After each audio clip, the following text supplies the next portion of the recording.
In today's audiobook, I will tell you some lessons by Yoga the Satsang Lesson in Self-Realization Classes by Sri Paramhansa Yogananda. This lesson by Sri Paramhansa Yogananda is called Meditation. I will tell you other lesson parts in my other playlist audiobook videos. Till now, hear this lesson. The purpose of meditation is to reunite the soul with God. What is the soul's relation to God? I will tell you now. God may be compared to a dynamo that furnishes electric current to illuminate all the lamps of a city. The soul may be likened to one of these countless lights.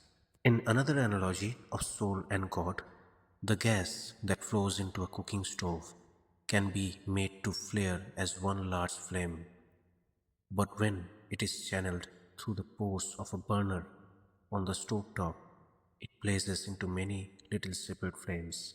So God, the soul being, is projecting himself as many individual souls through countless different human brains and bodies, appears as many souls.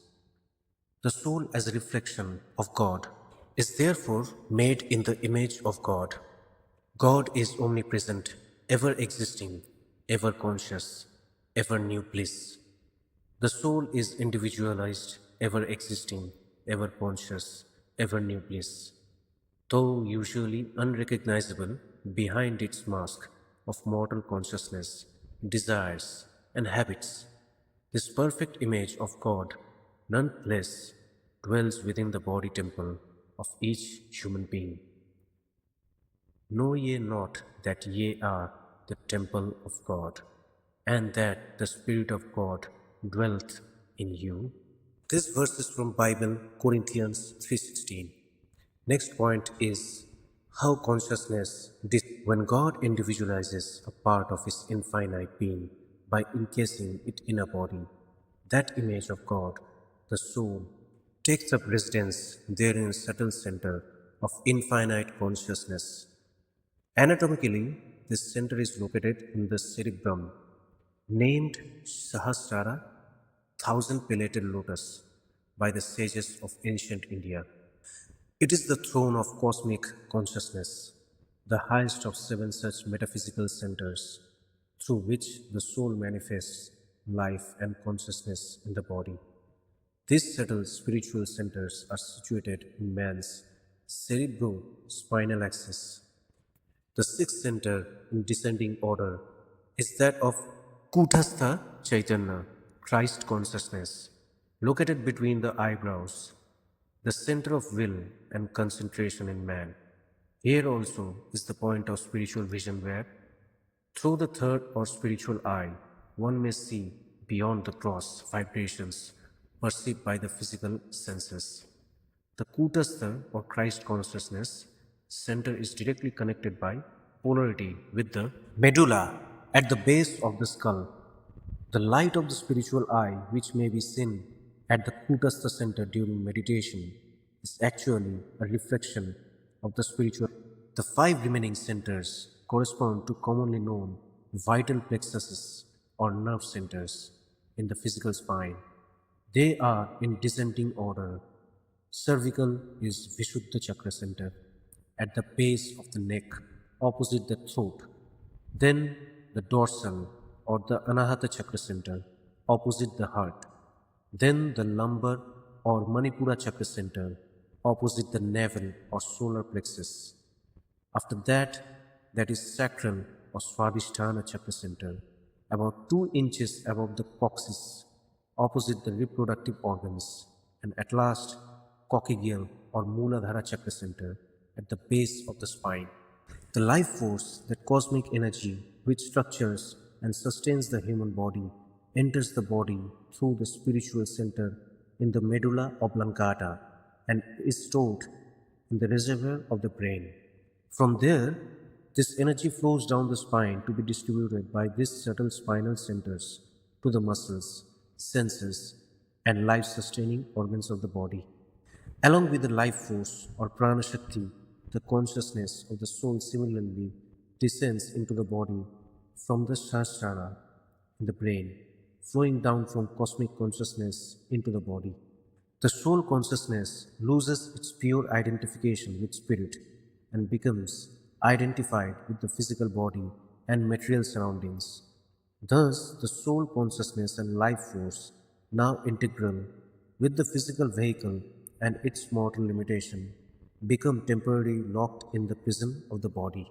To reunite soul and spirit, one must reverse this downward trend of consciousness and return it from the body upward into cosmic consciousness. Meditation is the science of reuniting the soul with spirit. Scientific meditation awakens the soul consciousness in the seven cerebrospinal centers. Ultimately, the consciousness and life forces are drawn back up the spine through the same channel they descended, through the six spinal trapdoors, to the thousand petaled lotus. In this state of divine recollection, the soul intuitively realizes its immortal nature and origin. As one develops in the practice of meditation, progressively higher states of soul awakening are experienced, accompanied by an ascension of ever increasing inner peace and joy. In the most exalted of these states, soul and spirit become reunited in ecstatic blissful communion or samadhi. By meditation, then, we gradually rejoin the little joy of the soul with the vast and eternal bliss of spirit. The next chapter is the ladder of consciousness. When the consciousness of spirit descends into manifestations in man, it takes on characteristics that can be classified in four distinct categories. Following are the various states through which the consciousness in each individual has descended from the spirit, and through which it must ascend to regain oneness with God. The states of consciousness listed on the left are the four main divisions, those on the right, the subdivision. The term semi indicates the transitional stages between the four main states. Number one in the main division is God consciousness, and the subdivision of that is cosmic consciousness. In number two table, that is Christ consciousness or Kutastha Chaitanya, in which the subdivision are semi-cosmic Christ consciousness and Christ consciousness. In the third table is soul consciousness, which subdivision are semi-Christ super consciousness, semi-super consciousness. And the last and fourth table is ego consciousness or body consciousness, which subdivisions are subconsciousness, semi-subconsciousness, consciousness, attachment to the senses. Now I will give the description of the descent of consciousness. In our original state of oneness with God, when we were in the bosom of the Father, we were the infinite cosmic consciousness, which lies beyond and within all the creation, the omnipresent, ever existing, ever conscious, ever joyous Spirit. Descending into Christ consciousness, we relinquished the awareness of the Absolute Spirit beyond creation, but still we were aware of and one with the pure reflection of God that permeates every atom within creation.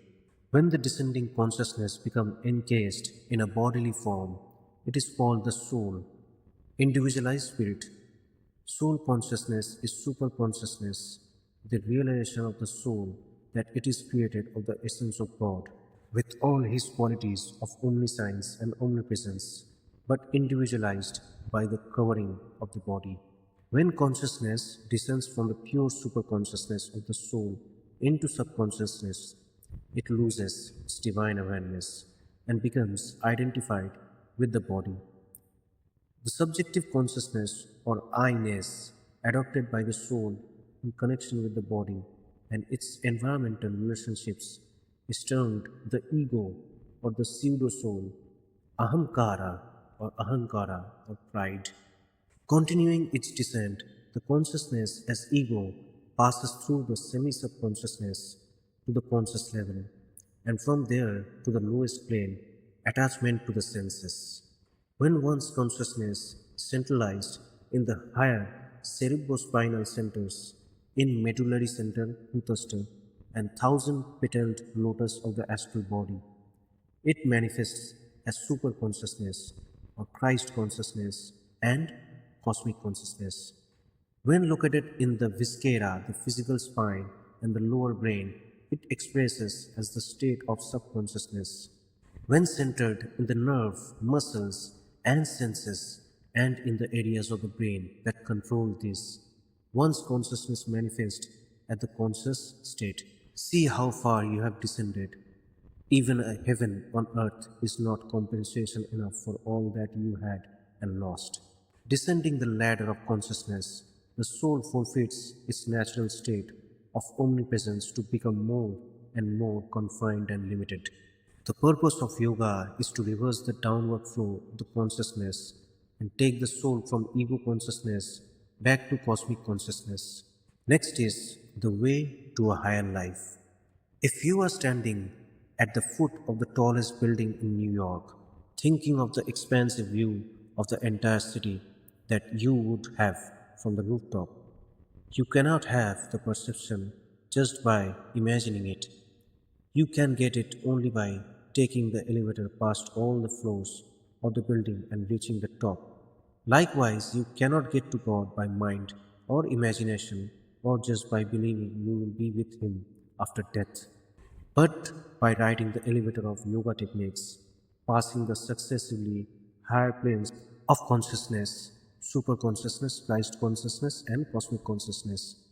You can perceive God through self-realization even while living in that body. A gangster may drop the consciousness of his criminal deeds when he goes to sleep, but he is still a gangster when he wakes up in the morning. Likewise, your consciousness will be the same after the sleep of death unless you change for the better before dying. So, if you hope to meet God after death, you must learn through methods such as these taught in these lessons to commune with Him in the here and now. No one can know God without adopting the moral and spiritual actions that lead to God, meditation and unselfishly helping others, to perceive God and become established in His divine peace, love and bliss. You have to spiritualize your body, mind, and life to bring them to a higher plane of consciousness and vibrations. This is the lesson 3 chapters 20%. I have finished right now. I will continue with the lesson 3 chapters in the next videos. Till then, if you want to see these audiobooks, you have to subscribe my channel and click the notification. If subscription, like and share is not happening, then making these videos is waste of time.